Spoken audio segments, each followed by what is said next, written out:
Hai friends, video kali ini kita akan belajar cara menentukan reaksi pembatas. Kenapa reaksi pembatas? Karena reaksi ini yang membatasi jalannya reaksi. Perhatikan reaksi berikut ini. Ketika natrium dalam bentuk padatan bereaksi dengan air dengan cara diteteskan, akan menghasilkan larutan natrium hidroksida atau NaOH dan gas hidrogen yang ditandai dengan percikan api. Diketahui persamaan reaksinya, 2 mol natrium bereaksi dengan 2 mol air akan menghasilkan 2 mol natrium hidroksida dan 1 mol gas hidrogen. Persamaan reaksi ini sudah setara. Kenapa penting menyetarakan persamaan reaksi?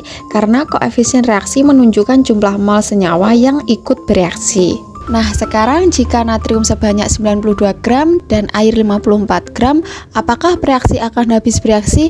Atau jika tidak habis bereaksi, akan ada bereaksi pembatas dan bereaksi sisa? Pertanyaannya, bagaimana cara mengetahuinya? Caranya yang pertama, kita hitung jumlah mol masing-masing bereaksi. Karena yang diketahui dalam bentuk massa, mol natrium sama dengan massa per AR dari Na.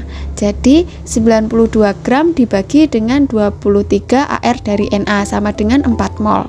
Untuk mol air sama dengan massa dibagi MR air, karena air dalam bentuk molekul, sama dengan 54 gram dibagi dengan 18 sama dengan 3 mol. Sekarang kita sudah mengetahui molnya, maka kita perlu hitung apakah ada reaksi pembatas dari reaksi ini. Caranya, kita tulis ulang persamaan reaksi setaranya.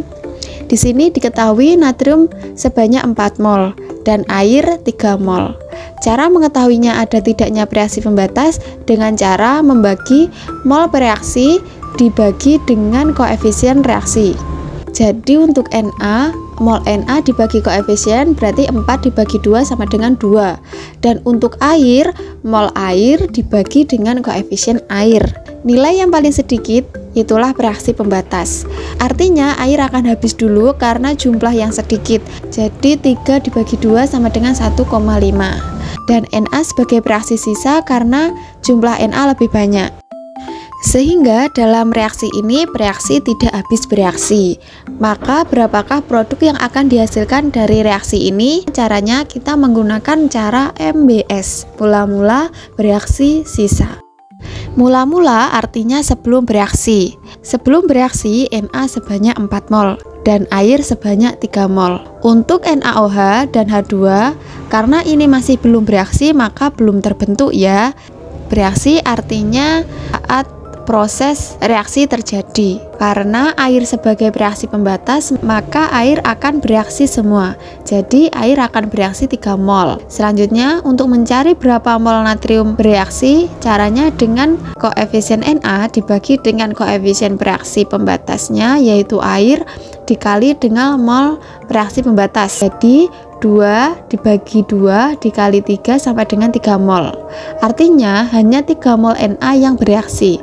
Lanjut pada NaOH, caranya sama. Koefisien NaOH dibagi dengan koefisien air dikali mol air. 2 dibagi 2 dikali 3 sama dengan 3 mol. Artinya ada 3 mol NaOH yang terbentuk saat natrium dan air bereaksi.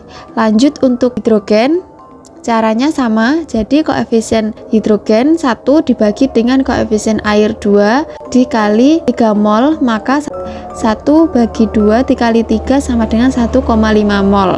Setelah mengetahui semua mol saat bereaksi, maka kita dapat menghitung sisanya dengan cara mengurangi dari mula-mula dan bereaksi. Natrium mula-mulanya 4 mol dikurangi dengan bereaksi 3 mol, jadi sisanya 1 mol.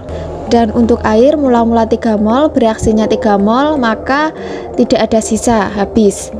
Untuk NaOH mula-mula belum ada, bereaksinya 3 mol, maka sisanya menghasilkan 3 mol. Untuk H2 mula-mulanya belum ada dan bereaksi 1,5 mol, maka sisanya 1,5 mol. Dapat disimpulkan reaksi ini, reaksi yang sisa yaitu natrium sebanyak 1 mol, yang sebagai reaksi pembatas yaitu air, dan dalam reaksi ini menghasilkan produk 3 mol NaOH dan 1,5 mol gas H2. Sekarang coba kamu kerjakan pertanyaan berikut ini ya sebagai latihan kolom komentar. Terima kasih sudah menonton sampai habis, semoga pembahasan tadi bermanfaat. Sampai jumpa friend.